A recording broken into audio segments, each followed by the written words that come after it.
Assalamualaikum warahmatullahi taala wabarakatuh. Salam sejahtera ya. Pada hari ini kita adakan mesyuaratkan kongsi luar biasa kali ketiga ya. LMFL ya bertujuan untuk menstruktur semula Liga Malaysia. Bermula pada tahun 2023. Dan sebenarnya sedia maklum tadi yang tadi present oleh Stuart sebentar tadi bahawa bermula pada tahun depan maka kita hanya ada satu liga iaitu Liga Super. Yang mana Liga Premier kita tangguhkan ya dalam beberapa tahun. Kita lihat dulu keadaan macam mana. Dan 6 pasukan liga daripada Liga Premier kita naikkan kepada Liga Super. Bermakna jumlahnya akan menjadi 18. Ya, tetapi yang 2 terbawah Liga Premier terpaksa play-off dengan AFL ya, Malaysia Football League untuk menentukan siapa ya yang layak untuk yang 17-18. Tetapi bagi AFL pula kita ada syarat bahawa selain daripada mereka layak juga, mereka perlu ada pelaksanaan yang perlu dilihat ya oleh MFL itu sendiri. Dan sebenarnya itu juga kita wujudkan ya. Sebelum ini feeder team ya, hanya 3 pasukan iaitu JDT, Selangor dan juga TFC ada feeder team dan pasukan lain tidak ada feeder team. Maka kita selaraskan dengan wujudnya Reserve League ya, yang mana equal ataupun adil untuk semua pasukan yang terlibat dalam liga pada musim 23 yang akan datang. Jadi itu perkara-perkara pentingnya ya, dan pada hari ini alhamdulillah apabila kita mengadakan kongsi luar biasa pada hari ini semua kelab atau wakil kelab yang hadir pada hari ini telah bersetuju sebelah suara ya, di atas menstruktur semula Liga Malaysia yang akan bermula pada musim 2023. Kenapa kita perlu dapat awal? Sebab bermula pada hari ini, selepas ini, maka banyak lagi perkara yang terpaksa ya, dibuat.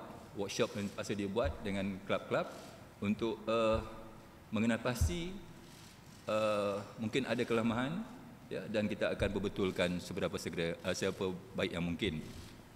Dan untuk itu ya, kita berharap bahawa kita akan dapat menjalankan Liga Malaysia pada tahun 2023 dengan lancar ya, dengan corak yang baru sebanyak 18 pasukan, ada 34 perlawanan. 34 perlawanan banyak, 12 perlawanan ditambah ya bagi setiap pasukan. Dan ini juga kita harapkan bahawa di atas cadangan ya di pihak-pihak yang tertinggi seperti FIFA khususnya, bahawa kita ni kekurangan perlawanan. Dan untuk pemain-pemain yang mungkin negara ya, yang dipilih mungkin negara Harimau Malaya akan dapat minute of play yang tinggi, perlawanan yang banyak. Memastikan juga agenda ini boleh membawa Harimau Malaya bola sepak negara itu sendiri ya, untuk lebih berdaya saing di peringkat ASEAN dan juga peringkat Asia. Itu antara kebaikan. Dan ada sikap komersial. So tentunya dengan kelebihan perlawanan ini bukan saja di peringkat MFL, malah di peringkat kelab akan mendapat kelebihan ya, di peringkat penajaan insya-Allah. Itu saya punya permukaan lah. Ada soalan?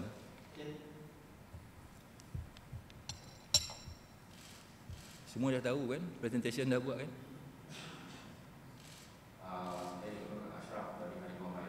Ya, sudah.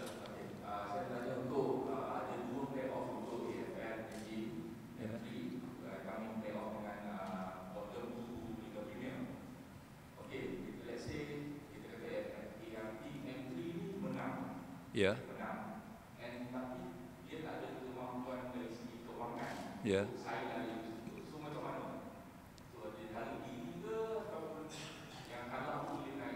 Itu sebabnya ya, selain daripada mereka layak, ada pelaksanaan yang mereka kena lalui ya.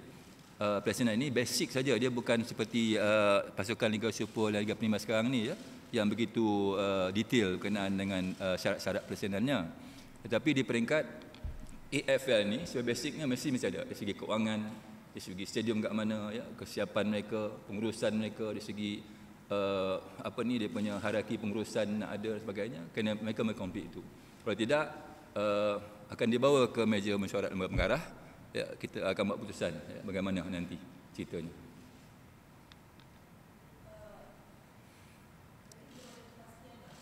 Ya.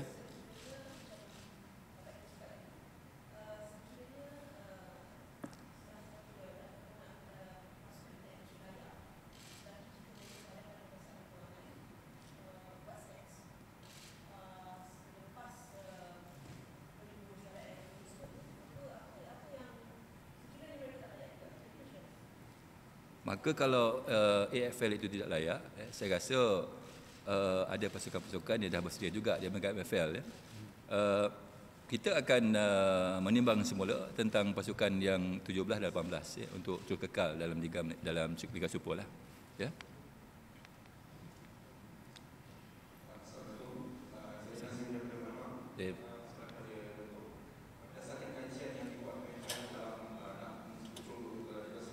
Ya.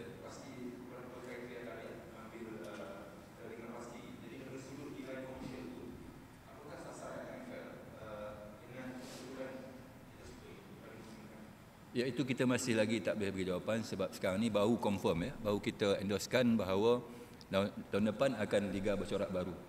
Dan kita akan mendapat feedback daripada sponsor yang akan berminat dan sponsor yang ada dan sebagainya ya. Kita akan dapat feedback itulah. Tapi insya-Allah saya yakin percaya bahawa dengan kelebihan perlawanan yang ada nanti ya akan ada pulangan yang baik daripada kelab dan juga insya-Allah daripada MFL. Itu yang kita cuba adjust ya. Segi kekangan kelab dan sebagainya. Dan inilah lepas ini Cik Stewart akan adakan banyak workshop ya, dengan semua rekan kongsi dan untuk bincang lebih detail lagi.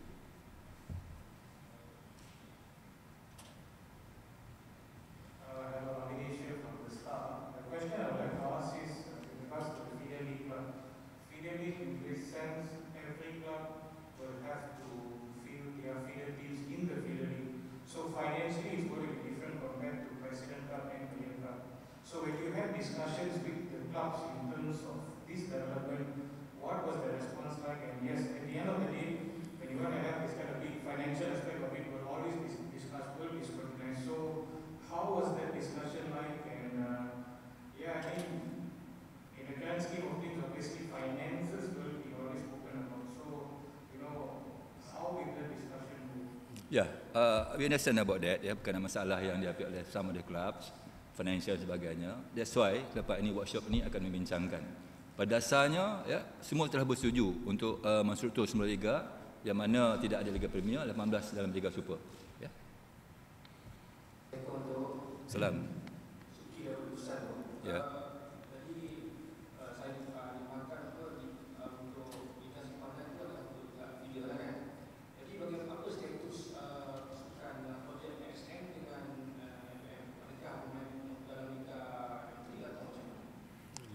Mereka kekal dalam Liga Reserve League lah.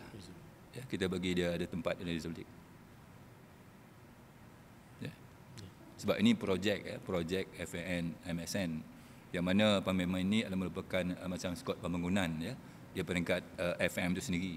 Maka kita kekalkan dalam Reserve League. Ya.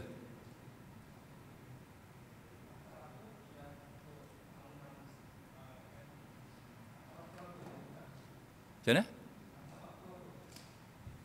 Atafak tu ini projek pembangunan daripada Sultan Belasat Malaysia dan juga dia peringkat KBS melalui MSN itu sendiri.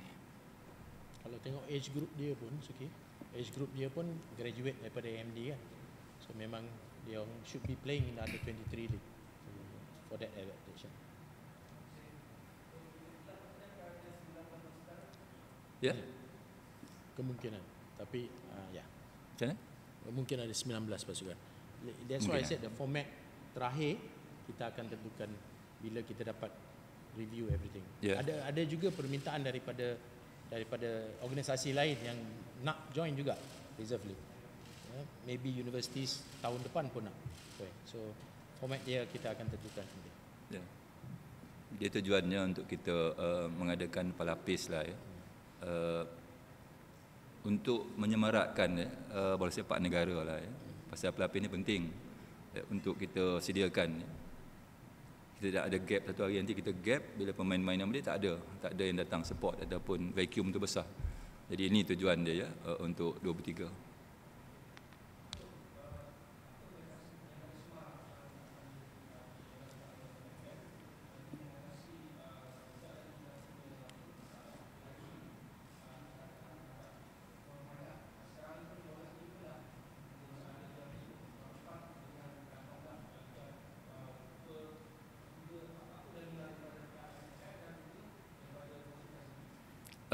Masalah gaji ni memang ada ya, tapi tak semua pasukan, hanya 1-2 pasukan yang ada. Ia sebabnya kita di peringkat pelaksanaan itu sendiri menekankan dengan begitu teliti, dan kita di peringkatnya diketuakan oleh Vijesh di peringkat pelaksanaan akan memeriksa setiap minggu ataupun 2 minggu sekali tentang status kelab-kelab ini. Kita nak ada, tetapi kalau kita lihat pun dia bukan gagal, dia lambat bayar gaji. Tidak ada, saya tengok walaupun lambat-lambat dia akan bayar juga. Kalau gagal tak bayar langsung kan, macam seperti apa yang berlaku di satu ketika di peringkat Perlis kan, dia tak bayar langsung. Tapi hari ini saya tengok kalau dulu pembayaran gaji ni saya rasa hampir 20 juta masa itu tim banyak lebat, tapi hari ini tak banyak dah. Dia tinggal 2-3 juta, 4 juta yang tertunggak di peringkat pasukan-pasukan terlibat. Maknanya banyak perubahan-perubahan yang berlaku apabila penstrukturan daripada FA ke kelab oleh FAM, kehendak AFC itu sendiri kita buat. Boleh saya tambah tu? Okay. Just to add to Suki's answer, maybe can help. 70 sehingga 90% kos setiap pasukan adalah gaji. Dengan penambahan perlawanan, dia penambahan juga possibility of more income. So 90% of the cost of the team is already paid in salary. So the additional home matches and the additional away matches and the additional matches is actually a potential business opportunity. I hope that some will look at it from a yes, there is cost, but yes, there is more opportunity as well. The teams with bigger fan base, with bigger crowd, are actually looking forward to a bigger number of home matches as well. So here lies the different agendas, right? Because salaries have been already committed for in a player's contract for 11 months. Now, how many matches do they play through the 11 months? Doesn't really change 80%, 90% of the cost of the team. Berdasarkan kajian di dalam persetujuan Liga Super juga pasti NFL mengatasi beberapa masalah dan isu yang bakal timbul pada masa depan. Apakah masalah itu, dan pasti juga NFL ada cara dan perancangan untuk mengatasinya. Mungkin boleh kongsikan masalah yang bakal timbul dan solusinya. Saya tak nampak masalah yang banyak lah. Cuma masalah yang besarnya ialah penambahan perlawanan melibatkan jadual. Jadual. Sebabnya kita di peringkat sekarang pun dah mula menyusun jadual untuk tahun 2023. Kita pun berunding dengan FM, dengan Ketua Jurulatih Kempanggon tentang jadual mereka untuk next. AFC pun kita tahu macam mana kan, dan sukan-sukan lain yang boleh kita sesuaikan untuk tidak menyebabkan jadual Liga Malaysia ini tidak berlaku seperti tahun ni lah. Tahun ni terpaksa kita tukar dan sebagainya. Mana kita kena pastikan apabila ada 30 lebih perlawanan setiap kelab bahawa jadual akan dengan lancar. Kecuali kita ada COVID case lagi kan. Kalau COVID case dulu macam tahun 2021 seorang kena, satu tim tak boleh main. Tetapi hari ini saya rasa alhamdulillah, dan ini yang kita yang buat. Lain saya nampak ada masalah mungkin dalam proses itu nanti kita akan nampak ada kelemahan dan kita akan berbagi masa ke semasa insya-Allah.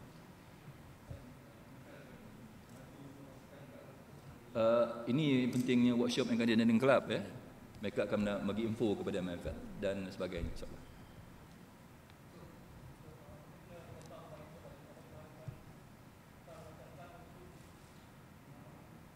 Penambahan dah dinyatakan oleh Stewart tadi kan. 9 orang register, tapi dalam setiap perlawanan Liga Super 23, Liga 3 hanya 5 je terpadang. 3 cabur itu cabur 1. Kalau yang cedera itu pemain Asia, dia tak boleh jemput ke pemain Eropah. Dia sebab ada captain seorang Sama seperti sekarang ni 5 orang. IFC pula 6 orang on the field itu bezanya, dan kita ikut. Begitu juga kita ikut bahawa pertukaran 5 pemain simpanan kita masih ikut. Di mana sebab yang kami beruang dan pulang kepada ramai lagi pemain yang boleh mengambil minit perlawanan dalam pertukaran 5 orang pemain.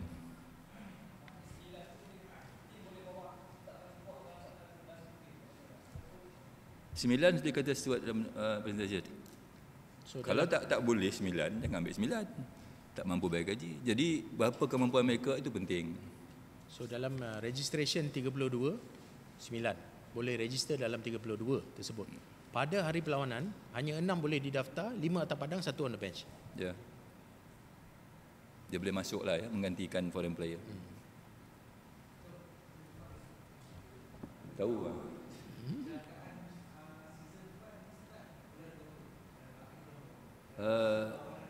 jangkaan tahun depan 2023 insya-Allah Februari. Berakhir Disember tu. masih kita akan cakap dalam workshop bahawa di peringkat sekarang MFL mengatakan Disember. Ya, penting Disember sebab Champions League pun sampai Champions League pun ada masa tu nanti akan datang melibatkan pemain berbagai negara. Disember insya-Allah.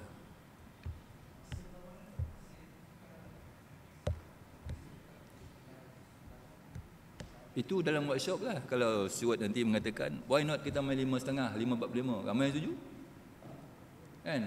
Okey lah, kita ikutlah ya, macam 8 suku, semua kelab pun setuju.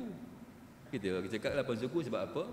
Sebab segi sudut komersial dan juga kehadiran penonton dan penyokong masing-masing di stadium tu lebih ramai sebab dia boleh buat family. Awal main, awal habis. Kalau tidak main pukul 9, pukul 11 dah gelap kan, jadi bawa anak-anak tak sesuai. Itu sebabnya MFL buat untuk 8 suku ni, tapi tak setiap perlawanan. Weekend kita adakan perlawanan. Kecuali kita tak dapat melaksanakan di peringkat Terengganu disebabkan kerajaan itu telah mewartakan lama. Ya, itu kita akurlah. Sebab kita nak ada hubungan kita dengan kerajaan Terengganu, hubungan TFC dengan kerajaan Terengganu. Dan kita ikut, ya. Kajian. Bagaimana proses club licensing dengan perubahan-perubahan yang akan berlaku untuk masa depan? Sebab kita September, Ogos akan start proses FIB dan seterusnya. So, bagaimana proses itu? Okay. Thanks, Rajan. Very technical question. The club licensing process has to be redone for us. Besides part of what we presented, just to know, our entire constitution, partnership agreement, our club licensing timelines, and all has to be redone. So from a legal matter, it starts now. So the legal department and the competitions department have to rewrite our regulations, rewrite our perlembagaan, rewrite our club licensing criteria. All of it because it complements the decision made today. Right? So we will have proceeding follow-up meetings with AFC to ensure guidance across this. Our biggest problem is that our season is still January to December. I give you an example. Our biggest problem is in January to December, we start in, say, February, end of February, and then we end now, we have to end in December because Champions League is still, and AFC Cup is still played in December. Yeah. Also on that, the window of Champions League group stage now falls in the back half of the year.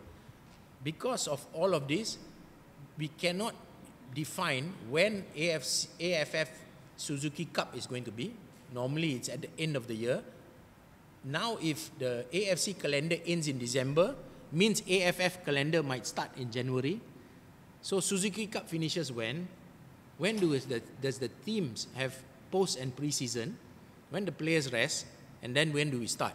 So a lot of it is domino effect of not only an AFC decision, our position. The question is, do we change our season? Right? Do we change our season to ensure that we fit comfortably in the AFC calendar? Question leading from that is, are our infrastructures ready? Are we still faced by monsoon? Now no more already. Even in the dry season, East Coast is still flooded. So are we ready and in time to look at even a calendar change for us? So our season is not disrupted, that our post-season is actually the start of AFC season. So becomes a bigger issue that we face. AFC will see two types of JDT playing. Example JDT. That means group stage JDT will play until the end of December, and then kita pula dah habis season. Kita start February. JDT will register a new team for knockout stage. So dah a bit all over the place. Even our clubs participating, Kedah or KL, will face the same issues. So we have to find a mechanism that actually supports our club in their endeavours at AFC level, and it all comes down to the calendar that we put together, and the calendar that MFL put together is a calendar that actually works backwards from AFC, FIFA qualifications, AFC qualifications, SEA Games, AFF Suzuki Cup and all, and then we can start to plug our league. If not, it's very difficult. No, it's not an easy answer, but it will take at least 2 years if we do a calendar change. Right? A calendar change will take 2 years. Okay, saya Datuk, saya Isyam daripada Portal Memang Raya. Saya ada 2 soalan yang tanya. Of course, tahun depan peningkatan team, adalah pasti komersial akan naik sponsorship bukan tentang adakah hadiah juga akan ditingkatkan. Dan soalan kedua, adakah tim-tim daripada AFL M3 dia dah tahu di benda ni tahun yang bersedia ke sebab mungkin dia orang prepare untuk naik ke Liga Perdana tak prepare untuk naik ke Liga Super. Terima kasih. Satu bukan hadiah ya. InsyaAllah ya. Dan kita di peringkat kita sebabkan kita punya sponsor pun akan tamat betul ini dan kita akan cuba mendapatkanlah. Jadi lihatlah berapa pendapatan di peringkat MFL nanti ya. Dan keduanya adalah berkenaan dengan AFL. Dan sebenarnya dalam proses menyiapkan apa ni ya dan menyiapkan kertas kerja ataupun banyak proses yang dilalui FIFA dia, AFC dia. Dan akhir sekali kita mendapat penting kelulusan FAM dan kita telah bincang dengan AFL di peringkat pengurusinya Datuk Wira Yusof perkara-perkara yang apa yang akan kita lakukan ya, dan ini semua telah dibincangkan ya.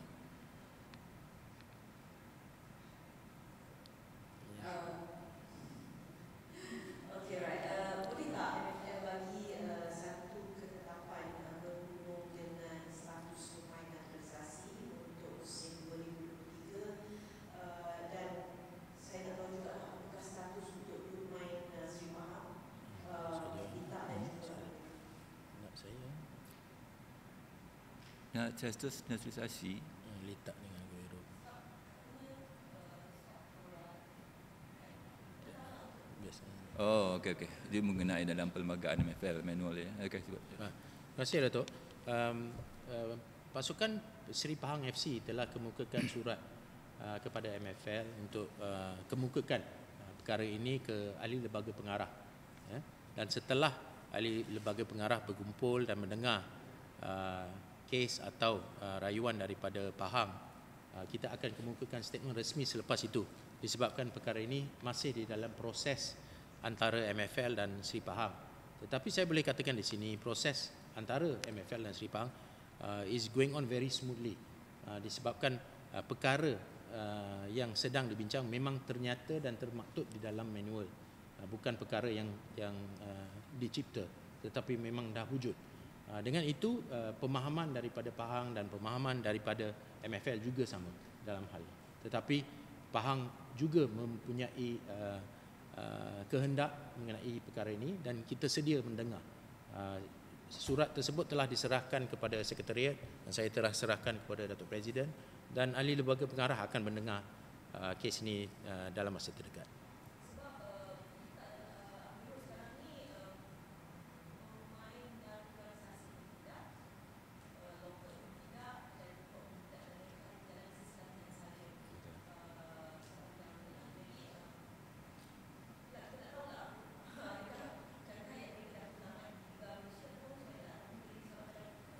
Itu belum saya boleh bagi how you say a response. Keputusan akan di ahli lembaga pengarah selepas mendengar rayuan daripada Pahang tersebut.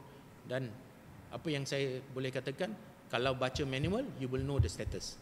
Kalau baca manual tu, di dalam manual tu dah termaktub apa proses dan apa statusnya.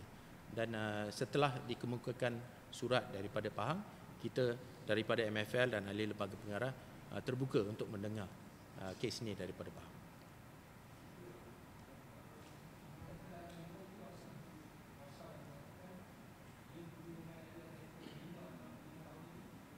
Ya, itu yang termaktub di dalam manual, betul. Betul, itu yang ada di dalam manual. Ya, betul. Itu yang terkandung di dalam manual. Correct. Ya. Boleh. Download daripada 2017. Every year since 2017 that regulations has been in the manual. Bukan tiba-tiba ada tahun ni. Memang daripada 2017. Itu antara yang Pahang propose untuk kita review balik regulation tersebut, betul. Ya.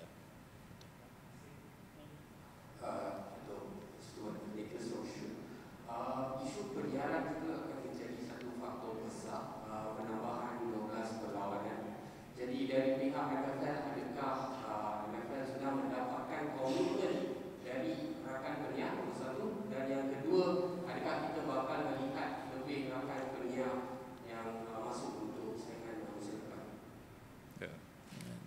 Thank you, Nicholas. Too early to divulge confidential conversations at the moment. We are having conversations with our current broadcaster on this matter, and in due respect to the negotiations that we are having with them, shouldn't divulge too much at this moment. But MFL will always try to put the priority of the commercial needs first. We hope that the changes that we make will lead to commercial returns. Commercial returns in this climate is not guaranteed, but nevertheless, we only can remodel the league to become more attractive. As we remodel the league to become more attractive, we hope that we then become more attractive to broadcasters and new sponsors. But nevertheless, it will come over time. It's not something that you can guarantee. And it's very hard to have guaranteed conversations when the decision is only made today. And nothing could really be put in black and white. So we hope that the decision made today will lead to not only commercial returns for MFL, but even further opportunities for a lot of the clubs. They have a lot more matches and a lot more opportunities now with bigger fixtures. So if you speak to some of the team owners like Zam and Bobby, for example, they will tell you that the fixtures now for them just makes football a lot more attractive. So, Avinish here for the Star again. I know 2 years ago, La Liga had discussion with MFL in terms of financial fair play. CP. And in terms of, commercial value and also the number of games that teams are playing next season, in a way, the money will come in. But at the same time, balancing expenditure and revenue is something that I'm sure all the clubs and also the league will look at as well. So, that aspect, when financial fair play, will it come into play next season or are you going to give it a time frame when it comes to that? Okay. Thanks, Avinish. ECP, economic control, is something that we've looked at internally as well. Post-pandemic is very difficult. As we know, the pandemic is not an easy phase to get through, and the implementation of economic controls needs to be done in a very average season. I believe that by 2024, it will be a safer position to introduce ECP in its proper form, because introducing it too early, understanding that we are only still actually coming out of a pandemic, requires us to have practical approach. La Liga and Malaysia are two different industries. For them, the economics of football versus what we have in Malaysia is tremendously different. Principles of ECP is correct. Implementation and practicality in the domestic industry very different. So we hope by 2024 we'll be able to relook at the structure of ECP the Malaysian way.